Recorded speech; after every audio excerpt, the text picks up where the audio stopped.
సినీ పరిశ్రమ అంటేనే రంగుల ప్రపంచం. ఈ రంగుల ప్రపంచంలో అదృష్టం ఎప్పుడు ఎవరిని వరిస్తుందో, ఎవరిని అందలం ఎక్కిస్తుందో, ఎప్పుడు ఎవరిని పడదోస్తుందో ఊహించలేం. సినిమా హిట్ అయినంత కాలమే ఛాన్స్‌లు వస్తాయి. కొందరికి సినిమాలు హిట్ అయినా, మంచి నటుడిగా గుర్తింపు తెచ్చుకున్నా ఒక్క చిన్న కారణం అవకాశాలను దూరం చేస్తుంది. అయినా సరే నిబ్బరంతో నిలదొక్కున్న నటులు తక్కువ మందే ఉంటారు. అలాంటి వారిలో ఒకరు నరసింహరాజు గారు. ఆంధ్ర కమల్ హాసన్ గా పేరు తెచ్చుకున్న ఆయన ఎలాంటి బ్యాక్గ్రౌండ్ లేకుండానే ఇండస్ట్రీలో ఛాన్సులు దక్కించుకున్నారు. అందరి వాడుగా మారారు. అయితే ఓ సందర్భంలో ఆయన చేసిన ఒకే ఒక్క కామెంట్ కారణంగా సినిమాల్లో అవకాశాలు తగ్గిపోయాయని ఇప్పటికీ చెబుతుంటారు. తాజాగా సినీ ఇండస్ట్రీలో కొందరు చేస్తున్న కామెంట్లపై భారీగానే చర్చ జరుగుతోంది. ఈ నేపథ్యంలో నరసింహరాజు గారు చేసిన కామెంట్లేంటి, అగ్రనటుడిగా ఎదిగిన ఆయనకు అవకాశాలు తగ్గిపోవడానికి కారణం ఏంటి అనే అంశాలను ఈ వీడియోలో తెలుసుకుందాం. నటుడు నరసింహరాజు గారి పూర్తి పేరు వేటుకూరి నరసింహరాజు. 1951 డిసెంబర్ 26న పశ్చిమ గోదావరి జిల్లా ఉండ్రాజవరం మండలం వడ్లూరులో పుట్టారు. వీరిది సంపన్న కుటుంబం. నరసింహరాజు గారు ఒక్కరే సంతానం. నరసింహరాజు గారి తండ్రికి దైవభక్తి ఎక్కువగా ఉండేది. కళలపై మక్కువ ఉండేది. స్వాములు, కళాకారులు ఎవరు వచ్చినా ఆదరించేవారు. చుట్టుపక్కల గ్రామాల నుండి వచ్చే పేదలకు, కళాకారులకు, స్వాములకు ఇలా రోజుకి కనీసం 60 నుండి 70 మందికి నిత్యం భోజనాలు పెట్టేవారు. దాన ధర్మాలు, భోజనాల ఏర్పాటు కోసమే 70 ఎకరాలు అమ్మేశారట. అప్పట్లోనే ఎకరం 5-6 వేల రూపాయలకు అమ్మేశారట. ప్రస్తుతం ఎకరం ₹1,00,00,000 పైగానే ఉంటుంది. నరసింహరాజు గారికి ఊహ తెలిసే నాటికే చాలా ఆస్తులు పోయాయి. మధ్యతరగతి కుటుంబంగా మారింది. ఇక ఉండ్రాజవరంలో SSLC వరకు చదువుకున్న నరసింహరాజు గారికి చిన్నతనంలో నాటకాలపై పెద్దగా ఆసక్తి ఉండేది కాదు. తండ్రికి నాటకాలపై ఉన్న ఆసక్తిని చూసి తాను కూడా నాటకాలను చూసేవారు.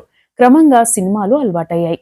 NTR, ANR సినిమాలు ఎక్కువగా చూసేవారు. ఆ సినిమాలు చూస్తున్నప్పుడే ఇంటికి వెళ్లి అద్దంలో చూసుకొని హీరో కావాలి అనుకునేవారు. 19 ఏళ్ల వయసులో ఇంట్లో చెప్పకుండానే కొన్ని డబ్బులు తీసుకుని మద్రాసు వెళ్లారు. అక్కడికి వెళ్ళాక తాను మద్రాసుకు వచ్చానని, క్షేమంగా ఉన్నానని, సినిమాల్లో నటిస్తానని టెలిగ్రామ్ పంపించారట. మద్రాసుకు వెళ్ళాక ఎవరిని కలవాలో తెలియదు. పగలంతా పాండి బజార్లో తిరిగి రాత్రికి రైల్వే స్టేషన్లోనే నిద్రపోయేవారు. వారం రోజులు ట్రై చేసినా ఏం చేయాలో అర్థం కాలేదు. అదే సమయంలో ఇంటిపై బెంగ పుట్టి తిరిగి వచ్చేశారు. కొన్ని రోజుల తర్వాత తండ్రిని ఒప్పించి మద్రాసుకు వెళ్లారు. తమకు తెలిసిన వారి సాయంతో రూమ్ తీసుకున్నారు. ఈసారి ఎంత ఇబ్బంది అయినా ఇంటికి తిరిగి వెళ్లకూడదని, ఇంటి నుండి డబ్బులు కూడా తీసుకోకూడదని అనుకున్నారట. అలా పలు ఆఫీసుల చుట్టూ తిరిగారు. తన ఫోటోలను ప్రతి స్టూడియోలో ఇచ్చేవారు. అక్కడ చీత్కారాలు, అవమానాలు, ఛాన్స్ ఉంటే పిలుస్తామని చెప్పి తిప్పించుకోవడాలు అన్నీ జరిగాయి. అయినా పట్టుదలతో ప్రయత్నించారు. ఆ సమయంలో రక్త కన్నీరు నాగభూషణం గారు తాను తీయబోయే ప్రజానాయకుడు సినిమా కోసం కొత్త యాక్టర్ల కోసం ట్రై చేస్తున్నారు.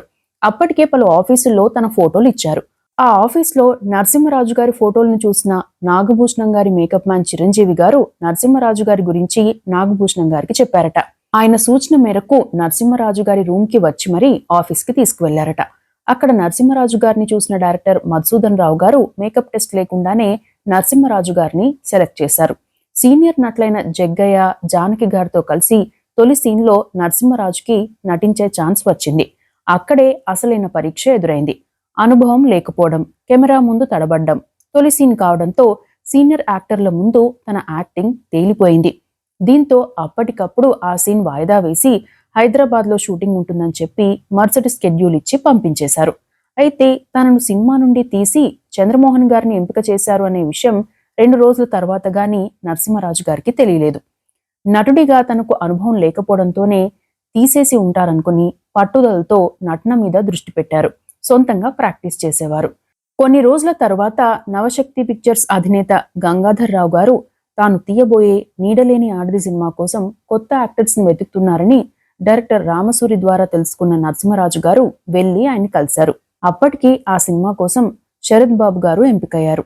అయితే కాలేజ్ స్టూడెంట్ పాత్రకు శరత్ బాబు గారు హైట్ ఎక్కువ కావడంతో ఆ పాత్రను నరసింహరాజు గారికి ఇచ్చారు. అలా బివి ప్రసాద్ గారి డైరెక్షన్ లో వచ్చిన నీడలేని ఆడది సినిమాలో నటి ప్రభాతో కలిసి నటించారు నరసింహరాజు గారు. తొలి సినిమాతోనే హీరోగా నటించి రికార్డును క్రియేట్ చేశారు. ఈ సినిమా సూపర్ హిట్ అయింది. ఇంకో విశేషం ఏంటంటే ఈ సినిమాలో వీరిద్దరికి మాత్రమే నామినల్ రెమ్యునరేషన్ ఇచ్చారు. మిగతా వారికి ప్రయాణ ఖర్చులు మాత్రమే చెల్లించారు. అంతేకాదు కృష్ణ గారి అల్లూరి సీతారామరాజు సినిమా రిలీజ్ అయిన వారానికే ఈ సినిమా రిలీజ్ అయి హిట్ అయింది. ఆ మూవీ హిట్ కావడంతో దీంతో తనకు ఛాన్స్లు పెరుగుతాయని భావించిన నరసింహరాజు గారికి ఏడాది గడిచినా ఒక్క ఛాన్సు రాలేదు. ఎన్ని ప్రయత్నాలు చేసినా వర్కౌట్ కాలేదు. చివరికి నవశక్తి గంగాధర్రావు గారి అమ్మాయిలు జాగ్రత్త సినిమాలో విలన్ వేషం దక్కినా ఆ సినిమా ఫ్లాప్ అయింది. దీంతో చాలా రోజులు ఖాళీగా ఉండాల్సొచ్చింది. అప్పుడే పాండీ బజార్లో తిరుగుతున్న సమయంలో రామచంద్రరావు అనే జర్నలిస్టు పరిచయమయ్యాడు. ఆయనే దాసర్ నారాయణరావు దగ్గరికి నరసింహరాజు గారిని తీసుకువెళ్లి పరిచయం చేశారట. నరసింహరాజు గారిని గుర్తుపట్టిన దాసర్ గారు మాట్లాడుతూ, నువ్వు నటించిన 2 సినిమాలు చూశాను. నీ యాక్టింగ్ బాగుంది. నీకు మంచి భవిష్యత్తు ఉంది. కృష్ణవేణి థియేటర్లో ఆడుతున్న కమల్ హాసన్ చిత్రం అపూర్వ రాగంగల్ చూసి వచ్చి నన్ను కలువు అన్నారట. ఆ మూవీని 2 సార్లు చూసి వెళ్లి దాసర్ గారిని కలిశారు. అప్పటి వరకు దాసరి గారు ఆ సినిమాని రీమేక్ చేద్దాం అనుకుంటున్నారన్న విషయం నరసింహరాజు గారికి తెలియదు. కొన్ని రోజుల తర్వాత దాసరి గారి స్వీయ దర్శకత్వంలో తూర్పు పడమర పేరుతో ఆ సినిమా ప్రారంభమైంది. నిర్మాత రాఘవ్ గారు మాత్రం తెలుగులో కూడా కమల్ హాసన్ శ్రీవిద్యలతోనే చేయిస్తే ఖర్చు కూడా తగ్గుతుందని అనుకునేవారు. కానీ దాసర్ గారు మాత్రం పట్టుబట్టి నరసింహరాజు గారు, శ్రీవిద్య గారు, మాధవి గారితో ఆ సినిమా చేయించారు. ఆ సినిమా సూపర్ హిట్ అయింది. ఆ తరువాత నరసింహరాజు గారికి వెనక్కి తిరిగి చూసుకునే అవసరం రాలేదు. దాసరి గారి కన్యాకుమారి, ఇదెక్కడి న్యాయం తదితర చిత్రాల్లో నటించి వరుస హిట్లు అందుకున్నారు. అవకాశాలు పెరిగాయి. జానపద చిత్రాలు, పౌరాణిక చిత్రాల్లోనూ ఛాన్సులు వచ్చాయి. ఎన్టీఆర్, కాంతారావు గార్ల తర్వాత ఆ స్థాయిలో జానపద చిత్రకథ నాయకుడిగా పేరు తెచ్చుకున్నారు నరసింహరాజు గారు. అందులో ముఖ్యంగా చెప్పుకోవాల్సింది జగన్మోహిని సినిమా గురించే. ఆ సినిమా డైరెక్టర్ విఠలాచార్య గారిని ఓ సందర్భంలో కలిసినప్పుడు మాటల సందర్భంలో తనకు కూడా ఛాన్స్ ఇవ్వాలని కోరారట నరసింహరాజు గారు. అప్పటికే తాను తీయబోయే జగన్మోహిని సినిమాలో హీరో పాత్రకు మురళీమోహన్, కార్తిక్, భానుచందర్ ఇలా 5-6 పేర్లు రాసుకున్నారు విఠలాచార్య గారు. నరసింహరాజు గారు ఛాన్స్ అడగగానే నేను రాసుకున్న పేర్లలో నీ పేరు కూడా ఉంది అన్నారట. అంతేకాకుండా నరసింహరాజు గారు స్వయంగా వచ్చి అడగడంతో ఆయనకే ఆ అవకాశం ఇచ్చారట. ఆ సినిమా తెలుగు చిత్రసీమలో ఓ అద్భుతమని చెప్పవచ్చు. ఆ సినిమాలో నరసింహరాజు గారి పాత్రకు హీరో ఇమేజ్ లేకపోయినా ఆ స్థాయి గుర్తింపు వచ్చింది. అలా తెలుగులో వరుసగా ఛాన్సులు దక్కించుకున్నారు.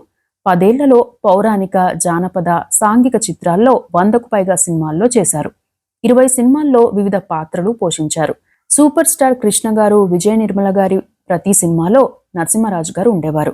మొత్తం మీద ఎన్టీఆర్ గారు, శోభన్ బాబు గారు, హర్నాథ్ గారులతో తప్ప మిగిలిన హీరోల అందరితోనూ నటించారు నరసింహరాజు గారు.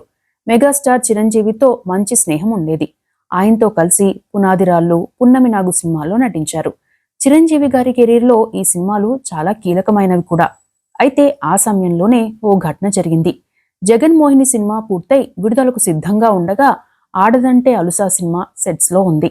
అప్పుడే దివిసీమలో ఉప్పెన చాలా మంది జీవితాలను చిన్నాభిన్నం చేసింది. ఆ ఉప్పెనలో నష్టపోయిన వారి కోసం ఎన్టీఆర్ గారు, ఏఎన్ఆర్ గారు తమ సినిమా షూటింగ్స్ వాయిదా వేసి 30 రోజుల పాటు రాష్ట్రమంతా పర్యటించి విరాళాలు సేకరించారు. ఎన్టీఆర్ గారు జోలె పట్టుకుని తిరగడం అప్పట్లో సంచలనమైంది కూడా. వీరి వెంట చాలా మంది నటీనటులు వెళ్లారు. ఆ సందర్భంగా ఓ పత్రిక ఇంటర్వ్యూలో ముక్కుసూటిగా మాట్లాడే నరసింహరాజు గారు చేసిన వ్యాఖ్యలు ప్రకంపనలు రేపాయి. ఆ పత్రికలోని సారాంశం ప్రకారం అగ్రనటులు జనం దగ్గరికి వెళ్లకుండా తమ వంతు విరాళం అందజేసి తమలాంటి చిన్న నటీనటులను కూడా తలా కొంత విరాళం ఇవ్వమని చెబితే బాగుండేది.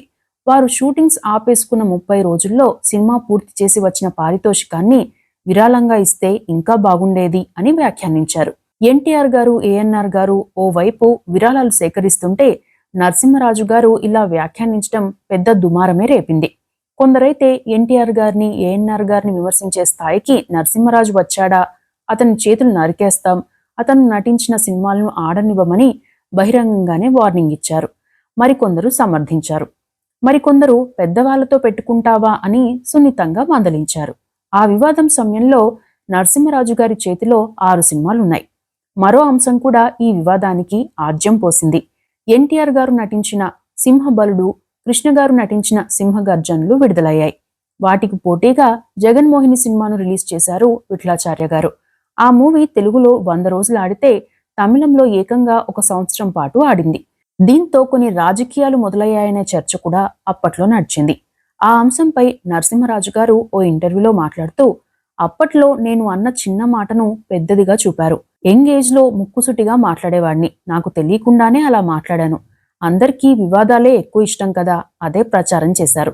వాస్తవానికి నా ఉద్దేశం వేరు. సినిమా వాళ్లకు 30 రోజుల సమయం అంటే చిన్నది కాదు. అన్ని రోజులు షూటింగ్ ఆపేస్తే చాలా మందికి పనిపోతుంది. దాని బదులు ఒక సినిమా కంప్లీట్ చేసి రెమ్యునరేషన్ విరాళంగా ఇస్తే ఇంకా బాగుంటుందనేదే నా ఉద్దేశం. పైగా ఎన్టీఆర్ గారిని చిన్నప్పటి నుండి చూస్తూ పెరిగాను. ఆయన రోడ్లపై అలా అడగడం నాకు బాధగా అనిపించింది. కానీ ఆ మాటలు పెద్దవి చేశారు. ఆ మూవీ తరువాత నాగేశ్వరరావు గారితో 3 సినిమాలు చేశాను. ఎన్టీఆర్ గారు, ఏఎన్ఆర్ గారు కూడా బాగానే మాట్లాడారు. అలాంటి పెద్దలు నాకు చేసిన ద్రోహమేమీ లేదు. ఆ తర్వాత కూడా ఛాన్సులు వచ్చాయి అని అన్నారు. అయితే కారణం ఏదైనప్పటికీ ఆ తర్వాతి కాలంలో ఛాన్సులు తగ్గిపోయాయి. అంతకుముందు ఏటా 10 సినిమాల్లో అవకాశాలు రాగా ఈ వివాదం తర్వాత 5-6 సినిమాల్లోనే ఛాన్సులు వచ్చేవి. 1990 తర్వాత మొత్తంగా తగ్గిపోయాయి. హీరోగా నరసింహరాజు గారు నటించిన లాస్ట్ సినిమా 1990లో విఠలాచార్య గారి డైరెక్షన్లో వచ్చిన శ్రీ భ్రమరాంబిక కటాక్షం. ఆ తర్వాత నటునిగా 3 ఏళ్ల పాటు అవకాశాలు లేవు. అప్పటికి ఆస్తులు కూడా పెద్దగా సంపాదించుకోలేదు. ఉన్నంతలో బాగానే ఉండేవారు. ఓసారి దాసర్ గారి వద్దకు వెళ్తే ఆయనకున్న ఎడిటింగ్ రూమ్స్ నిర్వహణ బాధ్యతలు చూసుకోమని చెప్పారట. అక్క పెత్తనం, చెల్లెలి కాపురం వంటి చిత్రాల్లో నటించమని దాసర్ గారు అడిగినా ఆ పాత్రలు సెట్ కావని చెప్పారట నరసింహరాజు గారు. కొంతకాలం తరువాత కృష్ణవంశీ గారి డైరెక్షన్లో వచ్చిన సింధూరం సినిమాలో నక్సలైట్ నాయకుడిగా నటించారు. రామ్ గోపాల్ వర్మ గారి ప్రేమ కథలో హీరో సుమంత్ తండ్రి పాత్ర పోషించారు. ఆ తరువాత ఛాన్సులు రాకపోవడంతో సీరియల్స్లో నటించారు. ఈ టీవీలో పలు సీరియళ్లలో నటించాక ఇతర టీవీల్లోనూ అవకాశాలు వచ్చాయి. సీరియల్స్లోనూ మంచి గుర్తింపు తెచ్చుకున్నారు. దాదాపు 30 సీరియల్లో నటించారు నరసింహరాజు గారు.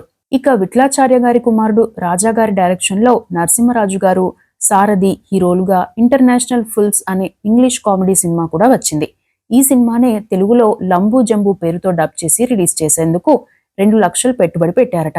ఆ సినిమా నిడివి పెద్దది కావడంతో రిలీజ్ కాలేదు. దీంతో ఆర్థికంగా భారీగా దెబ్బపడింది. ఇక నరసింహరాజు గారి ఫ్యామిలీ విషయానికి వస్తే నరసింహరాజు గారికి ఒక కూతురు, ఒక కొడుకు ఉన్నారు. కూతురు ఎంఎన్సీ కంపెనీలకు హెచ్ఆర్ సేవలు అందిస్తుండగా కుమారుడు కెనడాలో బ్యాంక్ ఆఫ్ మాంట్రియల్లో పెద్ద హోదాలో ఉన్నారు. కుమారుడు ఆర్థికంగా బాగానే స్థిరపడ్డారట. కెనడాలో 10 ఎకరాల్లో ఎస్టేట్లు, పలు ఇళ్లు ఉన్నాయని చెబుతారు. మరికొన్ని విషయాలకు వస్తే తనను ఆంధ్ర కమల్ హాసన్ అని ఎందుకంటారు అనే విషయంపై నరసింహరాజు గారు ఓ ఇంటర్వ్యూలో మాట్లాడుతూ, అప్పట్లో కమల్ హాసన్ గారికి నాకు కొన్ని దగ్గరి పోలికలు ఉండేవి. అయితే నటన విషయంలో ఆయనతో పోల్చుకోకూడదు. ఆయన 100% అయితే నేను 10%. అప్పట్లో పెద్ద జుట్టు, డాన్స్లు స్పీడ్గా వేయడం, ఇలా చాలా విషయాల్లో ఒకేలా ఉండేవాళ్ళం. అపూర్వ రావంగల్ చిత్రంలో కమల్ పోషించిన పాత్రను తూర్పు పడమరలో నేను పోషించాను. తమిళంలో అమ్మాయిలు జాగ్రత్తలో కమల్ చేసిన పాత్రను తెలుగులో నేను చేశాను. ఏ రకంగా చూసినా కమల్ హాసన్తో నేను సరితూగను. నాకంటే చాలా గొప్పవాడు. కానీ అభిమానులు అలా పిలిచేవారు. నాకు ఎన్నడూ ఆ ఉద్దేశం లేదు అని చెప్పారు. గతంలో ఎన్టీఆర్ గారి స్ఫూర్తితో నవదేశం పేరుతో రాజకీయ పార్టీ పెట్టాలనుకున్నారు. అయితే అది వర్కౌట్ కాలేదు. ముక్కుసూటిగా ఉండే తనను రాజకీయాలు తట్టుకోలేవని చాలా మంది చెప్పడంతో వెనక్కి తగ్గారట నరసింహరాజు గారు. ఇక చిరంజీవి గారికి నరసింహరాజు గారు మంచి మిత్రుడైనా సహాయం మాత్రం అడగలేదట. నా మిత్రుణ్ణి సహాయం అడిగితే స్నేహానికి విలువ ఏముంటుందని సన్నిహితులతో చెబుతారట నరసింహరాజు గారు. ఇక ఓసారి నారాయణమూర్తి గారు కలిస్తే మీ సినిమాల్లో కొన్ని పాత్రలను పెద్ద నటులతో చేయిస్తారు, మాలాంటి వారికి ఛాన్స్ ఇవ్వొచ్చుగా అని అడిగితే మీరు నాకు గుర్తుకు రాలేదు, మీకు అదృష్టం లేదు అన్నారట నారాయణమూర్తి గారు. ఆ మాటకు నరసింహరాజు గారు బదులిస్తూ, అవునండి, నాకు అదృష్టం లేదు, అందుకే మీకు నేను గుర్తుకు రాలేదని నిజమే చెప్పారని అన్నారట. తమిళంలో ఒకే ఒక్క సినిమాలో చేశారు. ఎంజీఆర్ గారు నిర్మాతగా వ్యవహరించిన లంకేశ్వరుడిలో రాముడి వేషం వేశారు. ఇక పూర్తి శాకాహారిగా మారిన నరసింహరాజు గారు ఇప్పటికీ పూర్తిగా ఫిట్ గా కనిపిస్తారు. మురారి సినిమాలో లక్ష్మి గారి పక్కన పాత్ర నటించే అవకాశం వచ్చింది. అయితే సత్యనారాయణ గారు ఉండగా తాను సరిపోతానా అని అన్నారట. దీంతో ప్రసాద్ బాబు గారికి ఛాన్స్ వచ్చింది. తనకు ఆయా పాత్రలు సెట్ కాదని అనిపిస్తే వెంటనే చెప్పేస్తారట నరసింహరాజు గారు. మొత్తం మీద తెలుగులో స్టార్డమ్ సంపాదించి ఓ వెలుగు వెలిగారు నరసింహరాజు గారు.